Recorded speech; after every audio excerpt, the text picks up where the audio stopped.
Said that this is the easiest part of life as students, but we see that a lot of youngsters fall into the clutches of stress, depression, and to cope with that, they go into the addictions like alcohol, drugs, porn, internet, etc. And they think that it will give them relief. I didn't know internet was along with the drugs. So, how to deal with them? Look at me, I'm always stoned.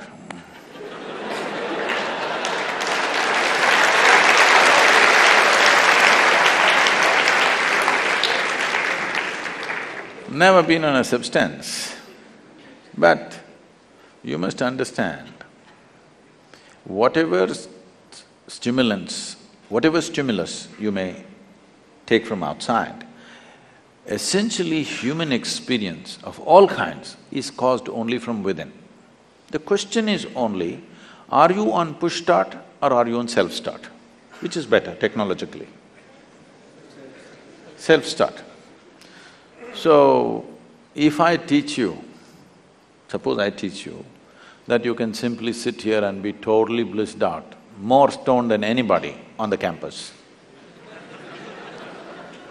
At the same time, you're fully aware, would you go for it?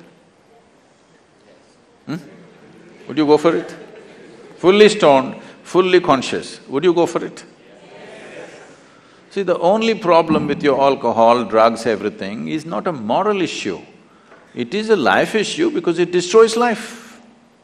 It's not a morality that this is good, this is bad, that's not the point.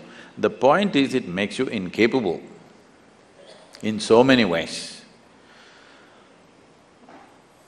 There was a certain Israeli scientist who was researching on marijuana or cannabis.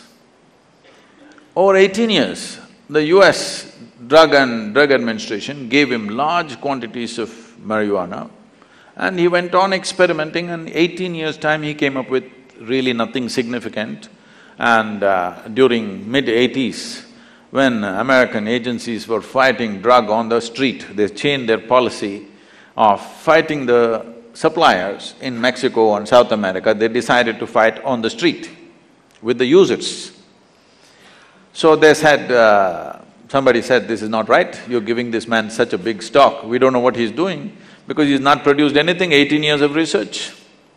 Then he moved to Israel. The Israeli government looked at his work and they decided to give him big stocks of marijuana.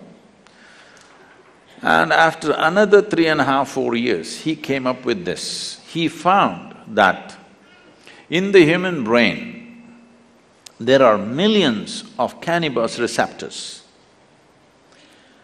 Then he threw this question to various disciplines. Anthropologists tried to look at it and say, at some time in history, maybe every human being was smoking, that's why there are receptors.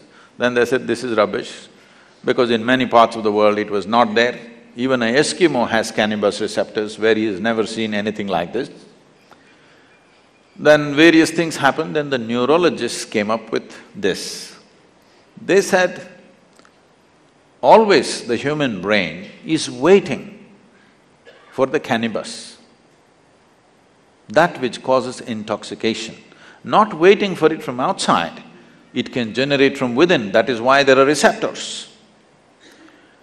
So, this is something that we have always known. I can show you, I'm there always, but you look at my eyes, I'm always stoned. But as aware as anybody can be. If you do not know intoxication in life, you will never know a sense of abandon. If you don't have a sense of abandon, you will never walk full stride in your life. You will only walk half steps all the time.